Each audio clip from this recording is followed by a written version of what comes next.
सुप्रभात विद्यार्थी, आज हम पाठ 9 चेतक के बारे में पढ़ेंगे।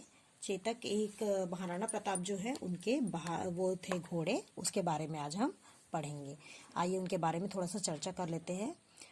इस कविता के जो लेखक है वो क्या है? श्यामलाल पांडे जी हैं। ठीक है, पढ़ते हैं। महाराणा प्रताप के एक वीर योद्धा थे।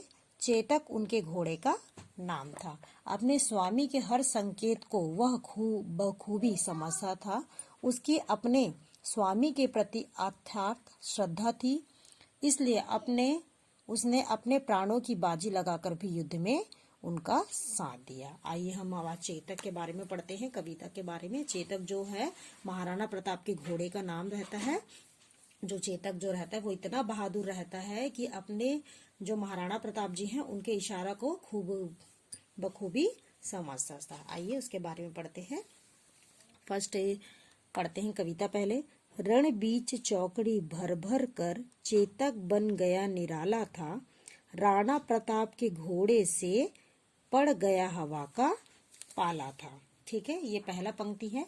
उसके बारे में पढ़ते हैं। रण है, रण यानी हो अंडरलाइन कर लीजिए, युद्ध भूमि के बीच। ठीक है, चौकड़ी यानी होता है छलांग, और निराला यानी होता है विवश विशेष, है ना। उसके बारे में करते हैं। ठीक है, आइए उसके बारे में पढ़ते हैं। अर्थ। कवि इस पंक्ति में चेतक की वीरता का वर्णन किया गया है। कहते हैं रण बीच चौकड़ी भर भरकर। चेतक युद्ध के मैदान में चौकड़ी भरकर अर्थात छलांग लगाकर अपनी वीरता का दिखाता है। ठीक है, उसके बाद क्या है? चेतक बन गया निराला था, मतलब वो क्या हो गया था? विशेष बन चुका था। राणा प्रताप के घोड़े से पड़ गया हवा का पाला था। उसके तीव्र गति से चलने से ऐसा प्रतीत होता था मानो वह हवा से बातें करता है। दूसरा पढ़ते हैं। दूसरा पढ़ते हैं, मतलब जो है घोड़ा इतना तेज चलता था जैसे कि कोई हवा है वहां पे, हवा जैसे हमको छू के जा रहा है, इस तरह वह प्रतीत होता था। वो किसी को नहीं देखता था, इतना रफ्तार चलता था कि वो हवा के जैसे प्रतीत होता था। दूसरा पढ़ते हैं, दूसरा पोयम। गिरता ना कभी चेतक तन पर, राणा प्रताप का कोड़ा था।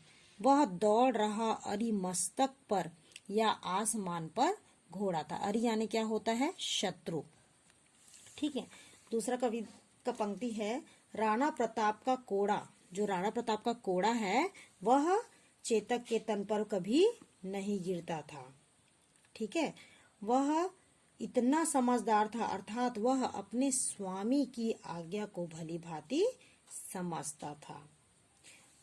वह दौड़ रहा अरि मस्तक पर, मतलब वह शत्रुओं के मस्तक पर इस तरह से आक्रमण करता था जैसे मानो कोई घोड़ा आसमान से उतरकर जमीन पर आ गया हो, अर्थात वह बहुत तेजी से शत्रुओं के सिर पर आक्रमण करता था। ठीक है, नेक्स्ट है। जो तनिक हवा से बाघ हिली, लेकर सवार उड़ जाता था। राणा की पुतली फिरी नहीं, तब तक चेतक मुड़ जाता था। जो चेतक जो रहता है वो महाराणा प्रताप के इशारे से पहले ही वो घूम जाता था। बाघ यानी क्या होता है? बाघ यानी होता है इसका लगाम। ठीक है, चेतक जो है महाराणा प्रताप का जो घोड़ा है वो महाराणा प्रताप के पहले ही उनको इशारा मतलब समझ आता था कि अब मेरे जो महाराणा प्रताप जी हैं वो इधर मुड़ने वाले हैं, तो वो तुरंत ही मुड़ जाते थे। ठीक है, उसके बारे में बताया गया है। आइए पढ़ते हैं। अगर हवा के माध्यम से, देखिए यहाँ पे लिखा है,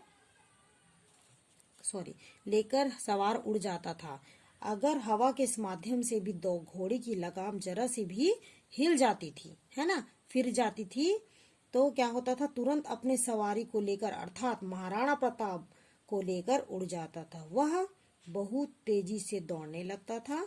महाराणा प्रताप जिस तरफ मुड़ना होता था वह उनकी आंखों की पुतली के घूमने के पूर्व ही चेतक दिशा में मुड़ जाता था। कहने का तात्पर्य यह है कि चेतक अपने स्वामी की हर प्रतिक्रिया को भली भांति समझता था। ओके स्टूडेंट, नेक्स्ट है आपका है।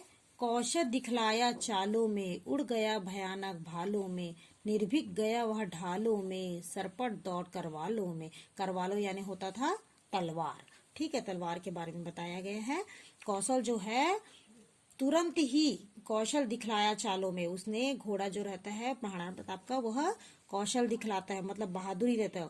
उड़ गया भयानक भालों में, वह इतना तेज रहता है कि भालों से भी तेज दौड़ता था।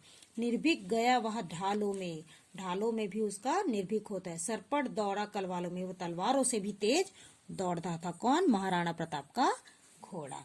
Okay student, today's work complete. Next में आपको इसके आगे का बताया जाएगा। Thank you.